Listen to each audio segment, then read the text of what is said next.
4. Chapter 4. Mind Strategies for Avoiding the Now. Loss of now, the core delusion. Even if I completely accept that ultimately time is an illusion, what difference is that going to make in my life? I still have to live in a world that is completely dominated by time. Intellectual agreement is just another belief and won't make much difference to your life. To realize this truth, you need to live it. When every cell of your body is so present that it feels vibrant with life, and when you can feel that life every moment as the joy of being, then it can be said that you are free of time. But I still have to pay the bills tomorrow, and I am still going to grow old and die just like everybody else.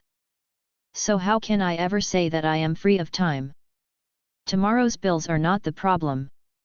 The dissolution of the physical body is not a problem. Loss of now is the problem, or rather, the core delusion that turns a mere situation, event, or emotion into a personal problem and into suffering. Loss of now is loss of being. To be free of time is to be free of the psychological need of past for your identity and future for your fulfillment. It represents the most profound transformation of consciousness that you can imagine. In some rare cases, this shift in consciousness happens dramatically and radically, once and for all. When it does, it usually comes about through total surrender in the midst of intense suffering. Most people, however, have to work at it. When you have had your first few glimpses of the timeless state of consciousness, you begin to move back and forth between the dimensions of time and presence. First you become aware of just how rarely your attention is truly in the now. But to know that you are not present is a great success, that knowing is presence, even if initially it only lasts for a couple of seconds of clock time before it is lost again. Then, with increasing frequency, you choose to have the focus of your consciousness in the present moment rather than in the past or future, and whenever you realize that you had lost the now, you are able to stay in it not just for a couple of seconds, but for longer periods as perceived from the external perspective of clock time. So before you are firmly established in the state of presence, which is to say before you are fully conscious, you shift back and forth for a while between consciousness and unconsciousness, between the state of presence and the state of mind identification. You lose the now, and you return to it, again and again. Eventually, presence becomes your predominant state. For most people, presence is experienced either never at all or only accidentally and briefly on rare occasions without being recognized for what it is. Most humans alternate not between consciousness and unconsciousness but only between different levels of unconsciousness. Ordinary unconsciousness and deep unconsciousness. What do you mean by different levels of unconsciousness? As you probably know, in sleep you constantly move between the phases of dreamless sleep and the dream state. Similarly, in wakefulness most people only shift between ordinary unconsciousness and deep unconsciousness.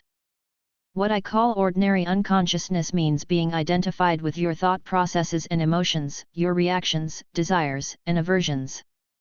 It is most people's normal state. In that state, you are run by the ego mind, and you are unaware of being. It is a state not of acute pain or unhappiness but of an almost continuous low level of unease, discontent, boredom, or nervousness, a kind of background static. You may not realize this because it is so much a part of normal living, just as you are not aware of a continuous low background noise, such as the hum of an air conditioner, until it stops. When it suddenly does stop, there is a sense of relief. Many people use alcohol, drugs, sex, food, work, television, or even shopping as anesthetics in an unconscious attempt to remove the basic unease. When this happens, an activity that might be very enjoyable if used in moderation becomes imbued with a compulsive or addictive quality, and all that is ever achieved through it is extremely short-lived symptom relief. The unease of ordinary unconsciousness turns into the pain of deep unconsciousness, a state of more acute and more obvious suffering or unhappiness, when things go wrong, when the ego is threatened or there is a major challenge, threat, or loss, real or imagined, in your life situation or conflict in a relationship. It is an intensified version of ordinary unconsciousness, different from it not in kind but in degree. In ordinary unconsciousness, habitual resistance to or denial of what is creates the unease and discontent that most people accept as normal living. When this resistance becomes intensified through some challenge or threat to the ego, it brings up intense negativity such as anger, acute fear, aggression, depression, and so on. Deep unconsciousness often means that the pain body has been triggered and that you have become identified with it. Physical violence would be impossible without deep unconsciousness. It can also occur easily whenever and wherever a crowd of people or even an entire nation generates a negative collective energy field. The best indicator of your level of consciousness is how you deal with life's challenges when they come. Through those challenges, an already unconscious person tends to become more deeply unconscious, and a conscious person more intensely conscious. You can use a challenge to awaken you, or you can allow it to pull you into even deeper sleep. The dream of ordinary unconsciousness then turns into a nightmare. If you cannot be present even in normal circumstances, such as when you are sitting alone in a room, walking in the woods, or listening to someone, then you certainly won't be able to stay conscious when something goes wrong or you are faced with difficult people or situations, with loss or the threat of loss. You will be taken over by a reaction, which ultimately is always some form of fear, and pulled into deep unconsciousness. Those challenges are your tests. Only the way in which you deal with them will show you and others where you are at as far as your state of consciousness is concerned, not how long you can sit with your eyes closed or what visions you see. So it is essential to bring more consciousness into your life in ordinary situations when everything is going relatively smoothly. In this way, you grow in presence power. It generates an energy field in you and around you of a high vibrational frequency. No unconsciousness, no negativity, no discord or violence can enter that field and survive, just as darkness cannot survive in the presence of light. When you learn to be the witness of your thoughts and emotions, which is an essential part of being present, you may be surprised when you first become aware of the background static of ordinary unconsciousness and realize how rarely, if ever, you are truly at ease within yourself. On the level of your thinking, you will find a great deal of resistance in the form of judgment, discontent, and mental projection away from the now. On the emotional level, there will be an undercurrent of unease, tension, boredom, or nervousness. Both are aspects of the mind in its habitual resistance mode. What are they seeking? Carl Jung tells in one of his books of a conversation he had with a Native American chief who pointed out to him that in his perception most white people have tense faces, staring eyes, and a cruel demeanor. He said, "They are always seeking something." What are they seeking? The whites always want something. They are always uneasy and restless. We don't know what they want. We think they are mad. The undercurrent of constant unease started long before the rise of Western industrial civilization, of course, but in Western civilization, which now covers almost the entire globe, including most of the East, it manifests in an unprecedentedly acute form. It was already there at the time of Jesus, and it was there 600 years before that at the time of Buddha, and long before that. Why are you always anxious? Jesus asked his disciples. Can anxious thought add a single day to your life? And the Buddha taught that the root of suffering is to be found in our constant wanting and craving. Resistance to the now as a collective dysfunction is intrinsically connected to loss of awareness of being and forms the basis of our dehumanized industrial civilization. Freud, by the way, also recognized the existence of this undercurrent of unease and wrote about it in his book Civilization and Its Discontents, but he did not recognize the true root of the unease and failed to realize that freedom from it is possible. This collective dysfunction has created a very unhappy and extraordinarily violent civilization that has become a threat not only to itself but also to all life on the planet. Dissolving ordinary unconsciousness. So how can we be free of this affliction? Make it conscious. Observe the many ways in which unease, discontent, and tension arise within you through unnecessary judgment, resistance to what is, and denial of the now. Anything unconscious dissolves when you shine the light of consciousness on it. Once you know how to dissolve ordinary unconsciousness, the light of your presence will shine brightly, and it will be much easier to deal with deep unconsciousness whenever you feel its gravitational pull. However, Ordinary unconsciousness may not be easy to detect initially because it is so normal. Make it a habit to monitor your mental emotional state through self-observation. Am I at ease at this moment, is a good question to ask yourself frequently. Or you can ask, what's going on inside me at this moment? Be at least as interested in what goes on inside you as what happens outside. If you get the inside right, the outside will fall into place. Primary reality is within, secondary reality without. But don't answer these questions immediately. Direct your attention inward. Have a look inside yourself. What kind of thoughts is your mind producing? What do you feel? Direct your attention into the body. Is there any tension? Once you detect that there is a low level of unease, the background static, see in what way you are avoiding, resisting, or denying life, by denying the now. There are many ways in which people unconsciously resist the present moment. I will give you a few examples. With practice, your power of self-observation, of monitoring your inner state, will become sharpened. Freedom from unhappiness. Do you resent doing what you are doing? It may be your job, or you may have agreed to do something and are doing it, but part of you resents and resists it. Are you carrying unspoken resentment toward a person close to you? Do you realize that the energy you thus emanate is so harmful in its effects that you are in fact contaminating yourself as well as those around you? Have a good look inside. Is there even the slightest trace of resentment, unwillingness? If there is, observe it on both the mental and the emotional levels. What thoughts is your mind creating around this situation? Then look at the emotion, which is the body's reaction to those thoughts. Feel the emotion. Does it feel pleasant or unpleasant? Is it an energy that you would actually choose to have inside you? Do you have a choice? Maybe you are being taken advantage of, maybe the activity you are engaged in is tedious, maybe someone close to you is dishonest, irritating, or unconscious, but all this is irrelevant. Whether your thoughts and emotions about this situation are justified or not makes no difference. The fact is that you are resisting what is. You are making the present moment into an enemy. You are creating unhappiness, conflict between the inner and the outer. Your unhappiness is polluting not only your own inner being and those around you but also the collective human psyche of which you are an inseparable part.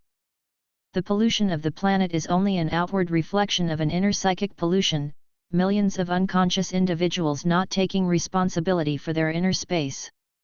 Either stop doing what you are doing, speak to the person concerned and express fully what you feel, or drop the negativity that your mind has created around the situation and that serves no purpose whatsoever except to strengthen a false sense of self. Recognizing its futility is important. Negativity is never the optimum way of dealing with any situation. In fact, in most cases it keeps you stuck in it, blocking real change. Anything that is done with negative energy will become contaminated by it and in time give rise to more pain, more unhappiness. Furthermore, any negative inner state is contagious. Unhappiness spreads more easily than a physical disease. Through the law of resonance, it triggers and feeds latent negativity in others, unless they are immune, that is, highly conscious.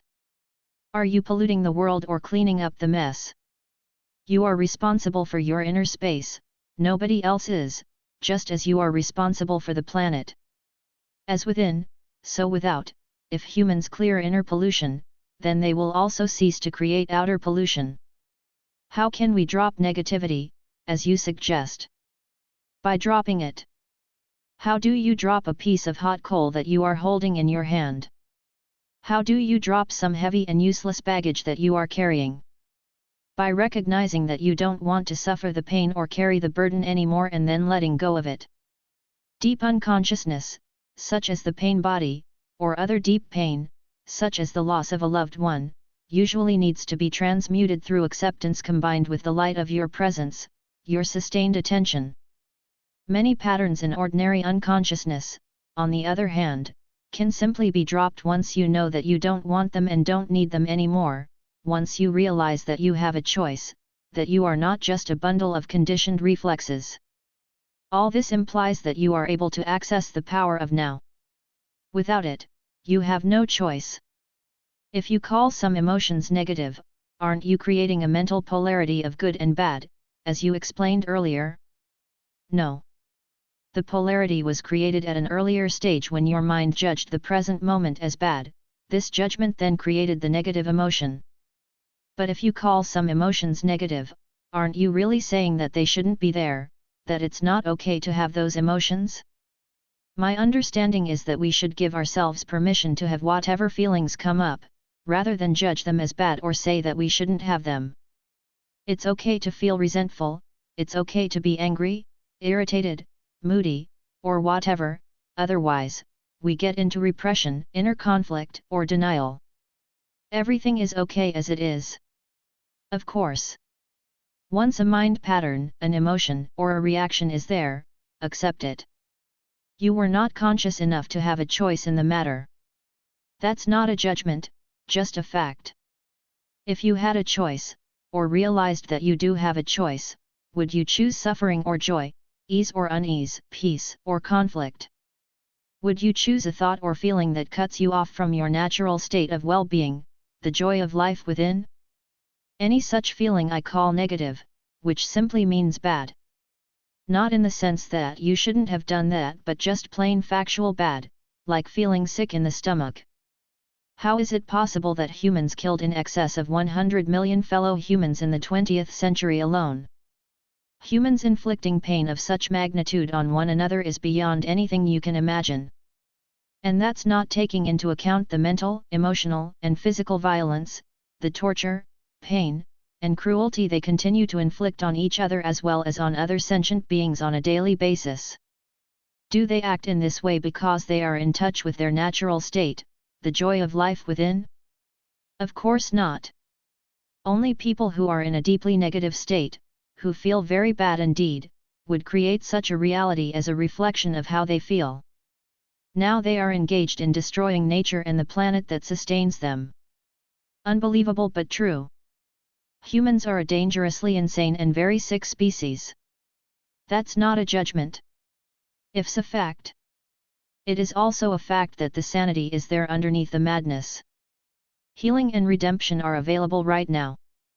Coming back specifically to what you said, it is certainly true that, when you accept your resentment, moodiness, anger, and so on, you are no longer forced to act them out blindly, and you are less likely to project them onto others. But I wonder if you are not deceiving yourself. When you have been practicing acceptance for a while, as you have, there comes a point when you need to go on to the next stage, where those negative emotions are not created anymore. If you don't, your acceptance just becomes a mental label that allows your ego to continue to indulge in unhappiness and so strengthen its sense of separation from other people, your surroundings, your here and now. As you know, separation is the basis for the ego's sense of identity. True acceptance would transmute those feelings at once. And if you really knew deeply that everything is okay, as you put it, and which of course is true, then would you have those negative feelings in the first place? Without judgment, without resistance to what is, they would not arise.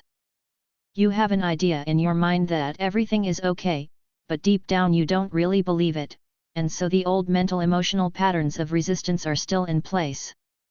That's what makes you feel bad. That's okay, too.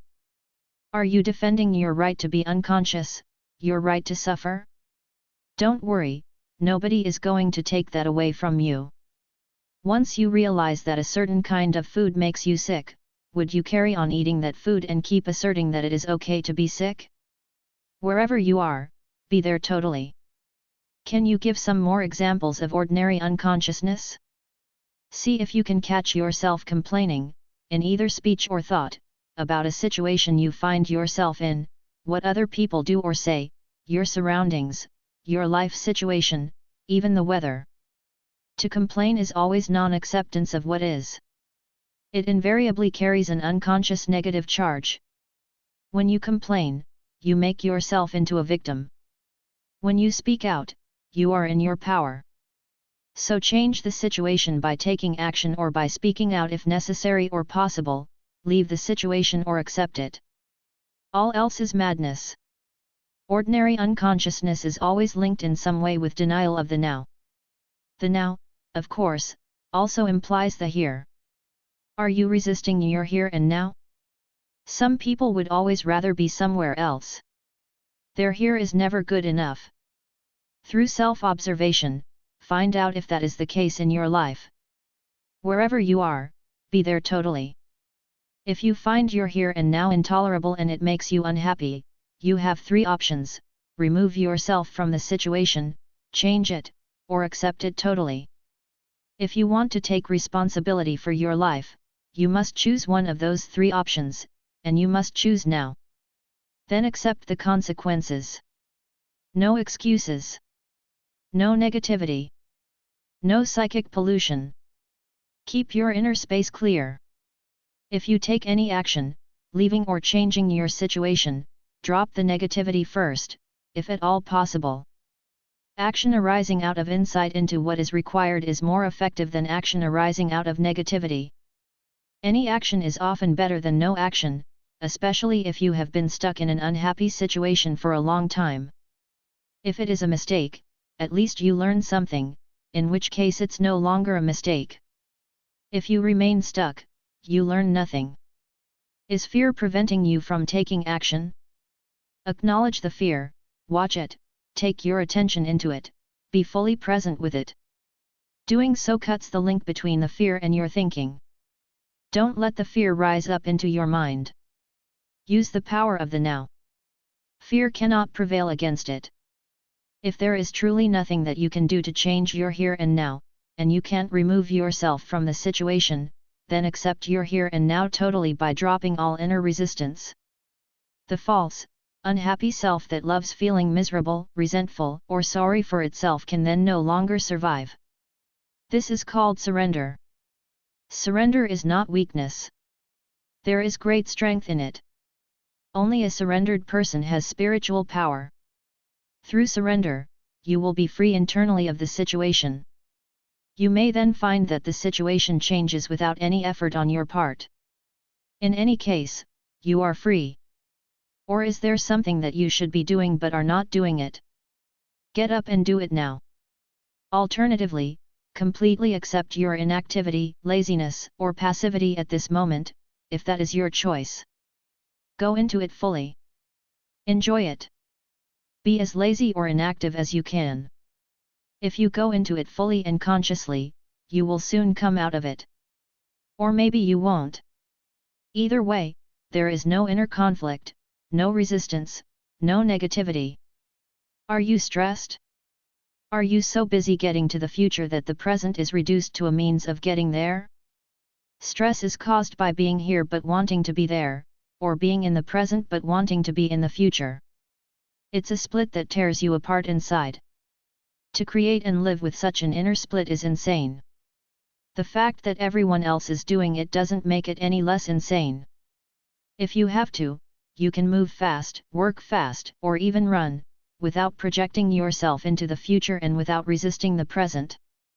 As you move, work, run, do it totally. Enjoy the flow of energy, the high energy of that moment. Now you are no longer stressed, no longer splitting yourself in two. Just moving, running, working, and enjoying it. Or you can drop the whole thing and sit on a park bench. But when you do, watch your mind. It may say, you should be working. You are wasting time. Observe the mind. Smile at it. Does the past take up a great deal of your attention? Do you frequently talk and think about it, either positively or negatively? The great things that you have achieved, your adventures or experiences, or your victim story and the dreadful things that were done to you, or maybe what you did to someone else. Are your thought processes creating guilt, pride, resentment, anger, regret, or self-pity? Then you are not only reinforcing a false sense of self but also helping to accelerate your body's aging process by creating an accumulation of past in your psyche. Verify this for yourself by observing those around you who have a strong tendency to hold on to the past. Die to the past every moment. You don't need it. Only refer to it when it is absolutely relevant to the present. Feel the power of this moment and the fullness of being. Feel your presence. Are you worried? Do you have many what-if thoughts? You are identified with your mind, which is projecting itself into an imaginary future situation and creating fear.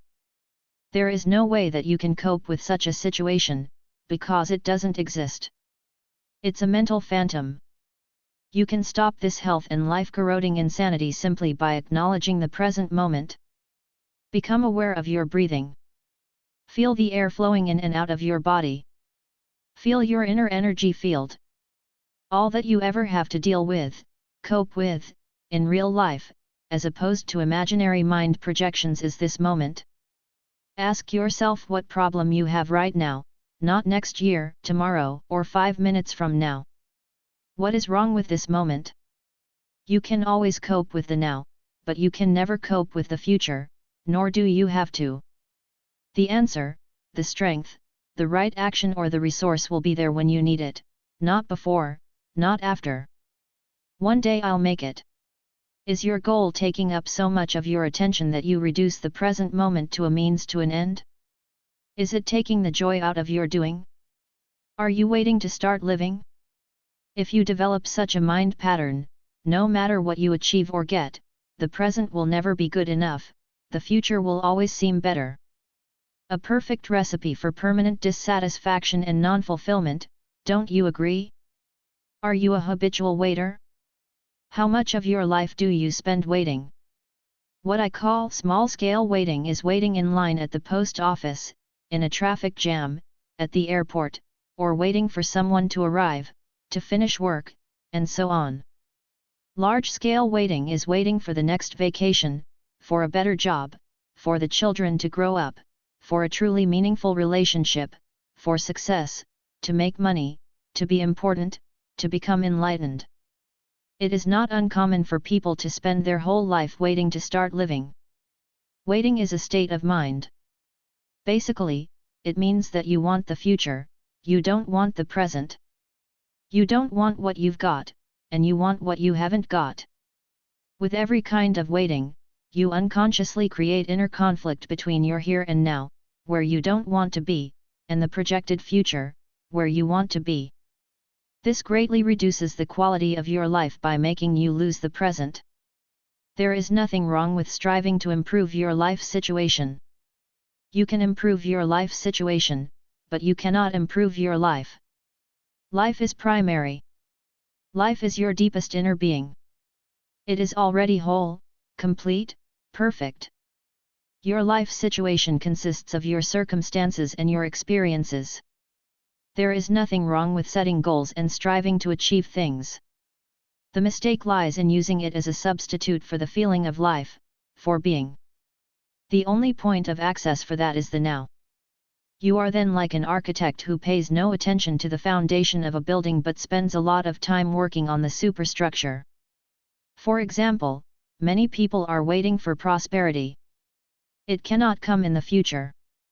When you honor, acknowledge, and fully accept your present reality, where you are, who you are, what you are doing right now, when you fully accept what you have got, you are grateful for what you have got, grateful for what is, grateful for being. Gratitude for the present moment and the fullness of life now is true prosperity. It cannot come in the future. Then, in time, that prosperity manifests for you in various ways. If you are dissatisfied with what you have got, or even frustrated or angry about your present lack, that may motivate you to become rich, but even if you do make millions, you will continue to experience the inner condition of lack, and deep down you will continue to feel unfulfilled. You may have many exciting experiences that money can buy, but they will come and go and always leave you with an empty feeling and the need for further physical or psychological gratification. You won't abide in being and so feel the fullness of life now. That alone is true prosperity. So give up waiting as a state of mind. When you catch yourself slipping into waiting, snap out of it. Come into the present moment. Just be, and enjoy being. If you are present, there is never any need for you to wait for anything. So next time somebody says, "Sorry to have kept you waiting," you can reply, "That's all right, I wasn't waiting. I was just standing here enjoying myself, enjoy in myself." These are just a few of the habitual mind strategies for denying the present moment that are part of ordinary unconsciousness. They are easy to overlook because they are so much a part of normal living, the background static of perpetual discontent. But the more you practice monitoring your inner mental emotional state, the easier it will be to know when you have been trapped in past or future, which is to say unconscious, and to awaken out of the dream of time into the present. But beware, the false, unhappy self, based on mind identification, lives on time. It knows that the present moment is its own death and so feels very threatened by it. It will do all it can to take you out of it. It will try to keep you trapped in time. The inner purpose of your life's journey. I can see the truth of what you are saying, but I still think that we must have purpose on our life's journey, otherwise we just drift, and purpose means future, doesn't it? How do we reconcile that with living in the present? When you are on a journey, it is certainly helpful to know where you are going or at least the general direction in which you are moving, but don't forget, the only thing that is ultimately real about your journey is the step that you are taking at this moment. That's all there ever is. Your life's journey has an outer purpose and an inner purpose. The outer purpose is to arrive at your goal or destination, to accomplish what you set out to do, to achieve this or that, which, of course, implies future. But if your destination, or the steps you are going to take in the future, take up so much of your attention that they become more important to you than the step you are taking now, then you completely miss the journey's inner purpose, which has nothing to do with where you are going or what you are doing, but everything to do with how. It has nothing to do with future but everything to do with the quality of your consciousness at this moment. The outer purpose belongs to the horizontal dimension of space and time, the inner purpose concerns a deepening of your being in the vertical dimension of the timeless now. Your outer journey may contain a million steps, your inner journey only has one, the step you are taking right now. As you become more deeply aware of this one step, you realize that it already contains within itself all the other steps as well as the destination. This one step then becomes transformed into an expression of perfection, an act of great beauty and quality. It will have taken you into being, and the light of being will shine through it. This is both the purpose and the fulfillment of your inner journey, the journey into yourself.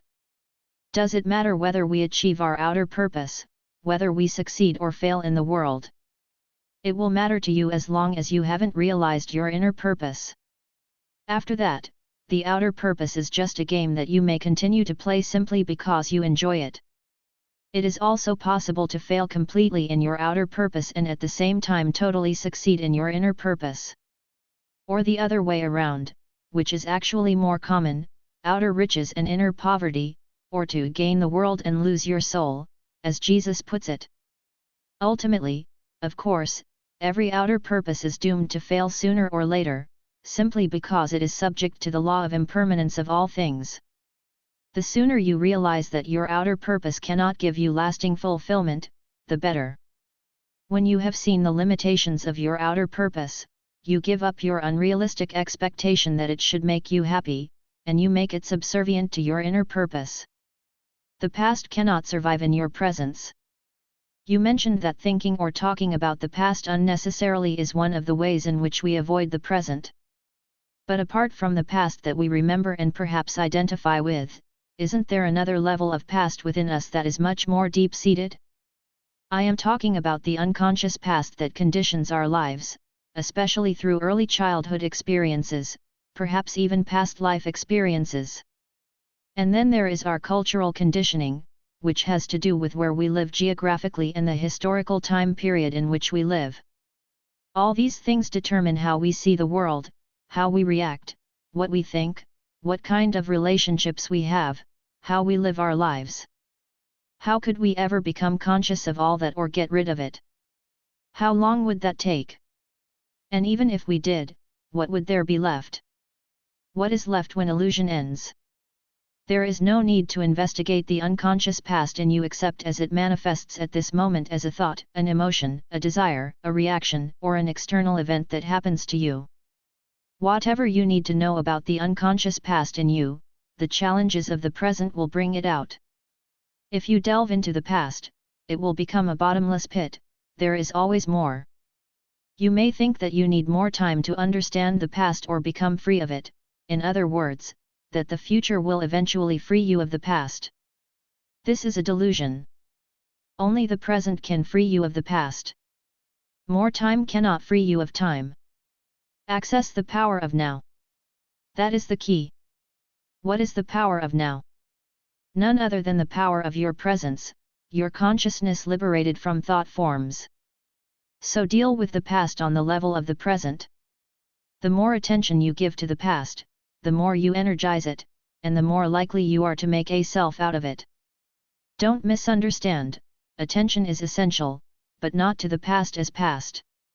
Give attention to the present, give attention to your behavior, to your reactions, moods, thoughts, emotions, fears, and desires as they occur in the present. There's the past in you. If you can be present enough to watch all those things, not critically or analytically but non-judgmentally, then you are dealing with the past and dissolving it through the power of your presence. You cannot find yourself by going into the past. You find yourself by coming into the present. Isn't it helpful to understand the past and so understand why we do certain things, react in certain ways, or why we unconsciously create our particular kind of drama, patterns in relationships, and so on?